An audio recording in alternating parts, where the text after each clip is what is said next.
রাজধানীর বঙ্গবন্ধু এভিনিউয়ে বাজেট নিয়ে ব্রিফিং করছেন দলের সাধারণ সম্পাদক ওবায়দুল কাদের। সরাসরি চলে যাচ্ছি সেখানে।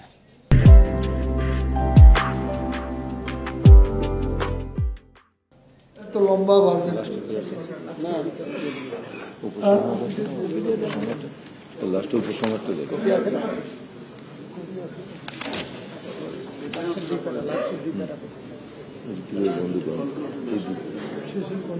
আমরা সাংবাদিক বন্ধুগণ,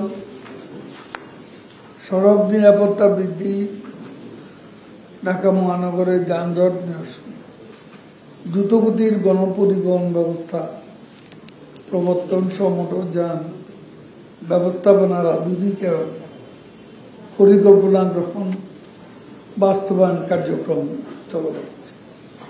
এ পর্যন্ত বিভিন্ন মহাসড়কে 1439টি সেতু নির্মাণ, দেশ জুড়ে 22,476 কিলোমিটার দৈর্ঘ্যের সুগঠিত মহাসড়ক অবকাঠামো এবং 852 কিলোমিটার জাতীয় মহাসড়ক 4 লেন এবং তদুর্ধ লেনে উন্নীত করা হয়েছে।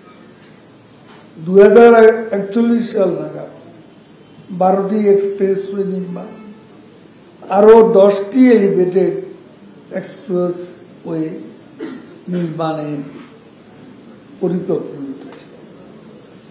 এছাড়া ঢাকা শহরে 6টি মেট্রো রেলের সমন্বয়ে একটি শক্তিশালী নেটওয়ার্ক গড়ে তোলা হচ্ছে।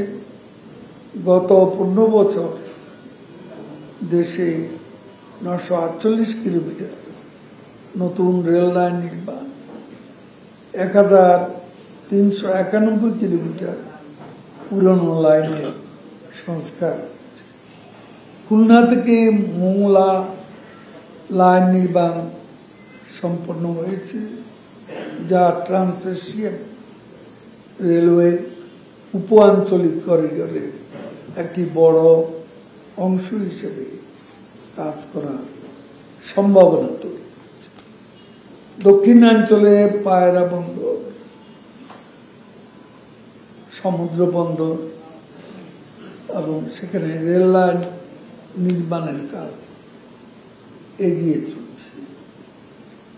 রূপপুর পারমাণবিক বিদ্যুৎ কেন্দ্র, মাতারবাড়ি গভীর সমুদ্র বন্দর, এই দুটি অগ্রাধিকার প্রজেক্টেরও কাজ প্রায় শেষ পর্যায়ে।